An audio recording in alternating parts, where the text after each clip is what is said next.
Hello and welcome everyone. We have another episode and we're talking to a self-published author. So welcome Helen Ryan.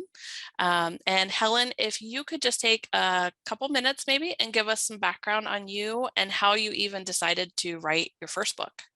Sure. Well, I always wanted to be a writer. I started my first book when I was 9. Of course, I didn't finish it and it was just crap, but it was a novel and I tried. And I always wanted to write something and be an author. But then life got in the way and I was working and then I started at my own marketing agency and then I had kids. So I just didn't write. I occasionally wrote pieces for PR pieces and then I wrote some articles and things like that, but I never wrote a book. And then long story, just get around a little bit. In addition to being a marketing person and graphic designer, I also became a personal trainer and spinning instructor after I lost 80 pounds. So then I decided, well, let's take what I learned on my journey and write a book. Now, it's not the book I wanted to write, but you know what? It's a book. So that was the first book. And then I created a second book, which is like a compilation of tips. And then the third book is out now. And this will probably be my last fitness health related book because I'd like to go off to something else, cover some different things. Okay. Awesome. So when you decided you were going to take, you said you were going to take from your journey and how you went on your journey, you lost your weight and what you do now. You probably hadn't, when you were 9, you started to write a little bit, but kind of put that aside. How did you figure out, or what maybe did you look for as to how do I even go about writing a book? Like the structure of it, the organization, that kind of thing. I thought about that and I thought, well, what would be different? When you pick up a book, any kind of self-help book, they're big and they're unwieldy. Where do I start? What do I do?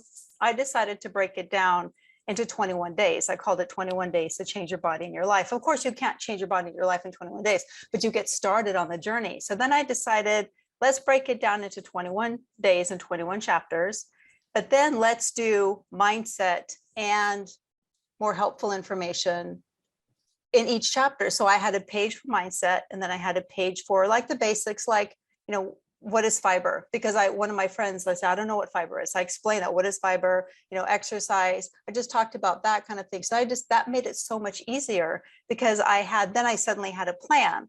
It's okay, well, I'm going to have 21 days, and then I'm going to break each one down into 2 different sections. And what I did is actually used a mind mapping software to lay it out. And this was in 2012. So, back then, in the olden days. I know there's a lot more sophisticated mind mapping tools now out there. But this one was amazing. This one is actually for teachers. And what I did is I wrote each chapter in the mind map itself under each bubble. So I put each chapter in the little bubbles of what I was going to put in the chapters, and I wrote them, and then I exported it as a Word doc, and then I just edited it from there. It was pretty amazing for back then. Yeah, that is really cool. That is cool. So did you end up using that same type of structure, at least so for the first book, you figured out 21 days, and then here's how I organize it within each day. For your second and your third book, did you follow some kind of process, or how did you figure out for those what that looked like? They were all different processes. You can always tell already I don't like to follow the norm. I like to do my own thing. I like that. The second book was just very small. It was a companion guide where I pulled out the most important quotes for the mindset and made it into a very small companion guide. So people could flip through it. If you have a minute, put it in your purse, leave it in the bathroom. And let's just say you're not feeling motivated. You flip up and you just see just one quote on each page. So I just went through and I thought, well, let's do something different. Let's give someone something smaller where they don't have to sit and read through the whole book, whether they read the first one or not. Okay. I like that. I even bought a book from the supermarket that was confidence, and it had different quotes or different tips on each page, similar to that. So and that's what it was like, or quotes and tips. And it's so, and that was a whole different thing again. The third one that's actually, I'm waiting for the proofs today, is what I did is I took what I've written on my blog for years and years and years. I took the basic bare bones from that. I rewrote things, and then I added new content. And so I call that Mad Musings, because what it is they're like musings. They're short. Some of them are 2 or 3 pages, but they're just, again, just like 21 days. They're short. They're standalone. You can figure out, different things, what to eat, how to exercise, lots of motivation. And so I just have a hard time, maybe it's me because I have ADHD. I have a hard time sitting through big, long books where I have to read the whole thing. On all of my books, you can jump in wherever you want and you can read in any order you want. You don't have to feel like I'm never going to get anywhere. You're going to get something out of everything you read. You'll get somewhere. If you just follow that one tip, you'll actually get somewhere. Right, right. And so you talk about with your tips, best practices, even with the 21 days and your third book coming out are about motivation. There's a lot of motivational pieces in there. Did you ever come across as you're working on your books where you weren't so motivated? And if so, how did you overcome that hurdle and kind of continue moving forward? The first book, I was super motivated. And what I did to trick myself is I designed the cover early. I'm a graphic designer, obviously, so I did it myself. I printed the cover and the spine, and I taped it to a book of the same size. That's a I great put idea. it in my bookshelf right above my computer, and I could look up and I could see a book with my name on it. I had the title, my name was on it. I'm a writer, I'm an author. And that really helped me stay motivated. I had thrown out my back, so for 3 months I could barely move, and I finished the book on my knees on a pillow in front of my computer because I was so determined to get it done. Oh, And I was living in a house with mold, and I had like my business and 2 kids, and I was like, had no money, and I'm like, but I'm going to do this. If I die doing this, is the last thing I'm going to do. I'm going to write a book before I die. And I didn't die. So with your other two, did you ever struggle or did you have that same motivation and I want to get this done, I want to move forward with this? The second one was pretty easy because I just pulled out the quotes, and I was a little lazy. The third one, I actually finished it in 2020. And then I just got busy with other things because I'm also trying to create courses. And then other Okay. things, I'm changing my marketing studio to more of a digital marketing studio. So I really was focusing on a lot of that and learning new things. And I'm like, I've kind of wanted to get away from the wellness just because the market is oversaturated. And Mhm. it's hard for me with my message because I can't promise someone 6-pack abs next week. I just feel like it's my time there is done. This last book is I can write something else. And so I just completely stopped. I was 80%, 85% done. I even laid it out and had already, and I didn't do anything for this last year because I moved into a new condo, which also had mold. Oh my So I'm gosh. like, I am the mold queen. So I got distracted with everything. And then finally, about a month and a half ago, I thought, you know what, business is a little bit slow, which it usually is at the first of the year because through the end of the year, people want to get things done. So I'm like, I'm just going to finish the book. So I re-edited it completely again. And then I relayed it out because by then I didn't like my layout anymore because it had been a year and I like to change. And Right. then I got back to it and then I just finished it. And so I was unmotivated because my heart wasn't in it anymore because I kind of felt like I'd moved on. But then once I got back into it and I saw, you know what, this will be good. This will be hopeful to people because that's why I write, to be hopeful to people. Right. And you definitely have to be passionate about your topic to be able Right. to be in it and work on it. One of the things, if I can ask you, you had mentioned you have Cat, ADHD. cat, yes. You have mentioned you have ADHD, and I know several people that end up listening have ADD or ADHD as well. And wanted to see, did that affect your process in any way, whether it was positively or negatively, do you think? Well, that's affected my whole life. And I was just diagnosed about 3 months ago. Okay. So I knew something was not quite right, or maybe I've always struggled with focus. I didn't know why. So I've learned to do different things, do things differently. I think, and now I think of ADHD, or I don't have ADHD, but they call it that. I'm not hyper. I'm like sleeping half the time. But in some ways it's a superpower because you are full of ideas and you see possibilities and you see options and you think faster and you learn faster. And I used to tell people, well, I process data really fast, but I don't retain it, which is still how I am. But I used to think that was a weakness. But now I embrace the fact that I can come up with ideas and I can learn new things really fast. If I don't retain it, and if I get bored, so be it. But Right. I think just getting organized, the mind map was really, really helpful. I use it for other things as well. And originally I drew it on a sheet of paper. I go back to the dollar store and I buy the oversized ones that are like floor art maps.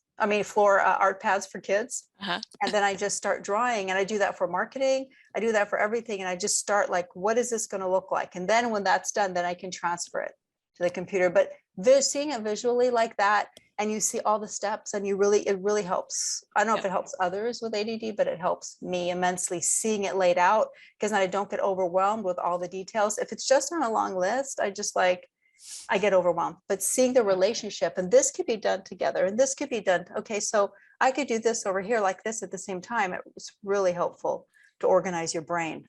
Okay. Okay. I know I have, when I've gone to do even like my PhD work, my dissertation, I took Post-it notes and flip chart paper, and then I'm able to move them around. And I'm very much a visual person, and being able to organize material that way. And then, like you said, being able to move it to an electronic format is really helpful. And that's where, like, if you use Trello or Notion or ClickUp, it's the same thing. I use for my projects, I organize it in boards. I have to work in boards for my marketing, because I can't work from a list.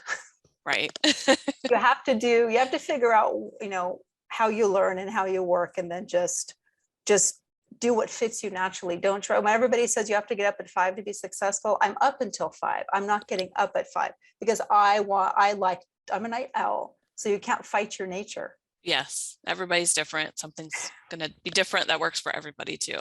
Yeah, Mhm. definitely. So you had mentioned with your graphic design background that you created your covers. As far as editing or accountability in your writing, did you reach out to any coaching or join any groups or pay to have any help there? Not for creating it. I did it all myself. I learned, I read.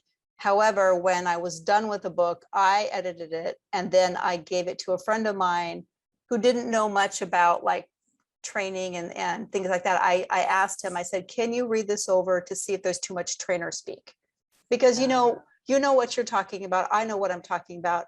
But sometimes we don't bring it down to where people who don't know so much about it, how they can understand it. So he told me to take out this. And of course I got offended immediately, but It's it's hard to hard let when, that go, right? but then I changed it. And then at the very end, a friend of mine is actually a young adult children's book editor. So I traded my time with her. I did design for her, and she edited my book, and she did it in Word. So I could go in and track the changes, and I can learn from her. Okay, this is how M dashes work. It was very interesting. And I learned from her, and she edited it for me. It is important, I think, to have a professionally edited book. Mhm. If you hire someone, it doesn't have to be overly expensive, but someone should read it for content and does it make sense? And then someone should read it for grammar and typographical errors. And I've edited 2 books for clients for content. Does this make sense? And I do that, and then they pass it on to an editor who will edit for grammar. Although I do pick up things that I see along the way, but Okay. That's what you had even mentioned a little bit earlier about, like, do people even know what fiber is? right, So I exactly. like that, to be able to include that. Because we think everybody knows, and sometimes I still do. Like I in my marketing firm, I say SEO all the time. SEO, SEO. Some people don't know what SEO is, and I need to remember that, and I just need to explain it, because Right. I know it means search engine optimization. But if you have a term that you're really familiar with, I may have no idea what you're saying. And sometimes we make the mistake of trying to write it too high of a level instead of writing so people can understand it. Hmm. Yeah, definitely. Definitely. Um, so let me see. I did have one more question for you. Did you ever have the case of like a perfectionist mindset along the way? You kind of mentioned a little bit because of the editing and some of the feedback you got, but did that ever get in your way, and how did you overcome that hurdle? Well, this last book, I edited it, and then what I did, because I have ADD, I committed to a deadline with Kindle that I had to upload it, because I'm doing a paperback and then I did the Kindle version. I had to upload it to Amazon by a certain date. Well, I was Okay. able to extend it once for 7 days, so I did. And then I had to upload the manuscript, like it was done, but not done to Helen standards. So I I've like uploaded like 5 different versions since then and make the same changes in the print book. I have to stop reading it now because I'm just going to keep making changes. And at some point, good enough is good enough, or good enough is done. Yep. Or we can edit till the cows come home. Like, oh, that didn't sound right. Oh, why did I say that? Oh, I don't, we can second guess ourselves and we'll never get the book out. Yep. You're always going to find something every time you go through it. I think because the first book, um, I had, someone had mentioned in a review that they found a typo, and the way that they said it made me feel so bad. And it had professionally edited, I'd edited, but I find typos in books published by large publishers. Mm-hmm. But the way that they said it made me feel really bad. And so then I felt insecure. So now everything I write, I'm like, oh my goodness, they're going to be a typo. Is there going to be a typo? Are they going to, because people get mean, Mm-hmm. they say mean things, and even in reviews. I got a Yeah. 1-star review from someone who didn't read the book. They don't look at me. I didn't order this. And then Amazon wouldn't take it down. I'm like, well, that's nice. Thank you. You didn't read it. You Oh gave the 1-star gosh. review because somehow you found it on your Kindle. Anyway, but I digress. That would be hard trying to deal with that feedback and not being able to do anything, So I'm change it. trying not to overthink it. I think I've edited this as much as I can. I'll have a couple more people read it. They can download it and they can give me any feedback, and then I'm done. Unless there's a glaring typo, which I don't, hopefully not at this point. So do you have an idea of what area of interest that you might write about next? I'm always more interested in motivation. I'm always more interested in helping people, inspire people. I'm probably going to write something into business, but to help people keep going, because you run up as a business person, entrepreneur, course creator, author, whatever you're doing, you run into so many obstacles. You just want to give up because this won't work. The podcast does thing that you didn't record, the Zoom crashed, you lost something in your document, and it's so hard for people to keep going. And I just like to offer motivation to people and just to help people, because it's so easy to give up. And people around you, one of the articles in my new book is called why they won't support you, because people, your friends and family, say they'll support you, but they secretly undermine you sometimes, not because they're bad, but because they don't want you to change. And Mm-hmm. so when you're trying to do something like write a book or create a course, they'll support you to a point, but then it's like you have to do this on your own. You have to be your own cheerleader, and that's hard. Yes, I agree with that. Like, you got your PhD. I mean, that was hard. Oh gosh. I One don't have of a PhD, and I know. the top hardest things. Yes. I tell people, you need to really think about that before you go forward. Yeah. Mhm. Yeah. And you definitely need the motivation because it's hard. It is. I mean, there's a lot of things that can help you stay motivated. So that would And when you be, don't have that external support, the external motivation, mhm, that's where you can join Facebook groups or maybe do an accountability group like what you're doing, I'm assuming, right. because Yeah. you need someone who's on your side. Yep. You need someone in your corner. Yep. Yeah. And somebody that's not going to be biased, Right. to the degree possible. Oh, it's great if it sucks. Like when I started my podcast, one of my cousins is very like blunt, and she's really good, not blunt in a nasty way, but I said, listen to the podcast. This one episode, I just sent it to her without doing it. If it sucks, I won't continue on. I just need to know if I'm going to waste my time. And then she told me, no, this is good. So you need someone who's also not going to feed you bullshit, because you don't Yep. want to, excuse my French, you don't want to spend time and energy on something that's not, nobody's going to be interested in. Right. Like you said, you want it to be helpful and to serve other people. Yeah. So, yeah, definitely. All right. Well, Helen, this was so good. Thank you so much Thank you. again for the time. I do want to, before we go, if you can just share if individuals are interested in finding you, connecting with you, following you, purchasing your books, where could they go to do that? The website, social media platforms? I have social media platforms. I've been in marketing for ages, and I don't have a website because all my work is by referral only. So, Okay. but I do have, I have an Instagram, Real Helen M. Ryan. Okay. And then my podcast, Walking and Talking Show. And that's kind of cool because it's a walking podcast where I motivate you. I coach you on a walk and I motivate you, because Nice. everybody needs to walk to clear your head. If you're working on books, business, just get out there. And so I coach people to walk and try to motivate them at the same time.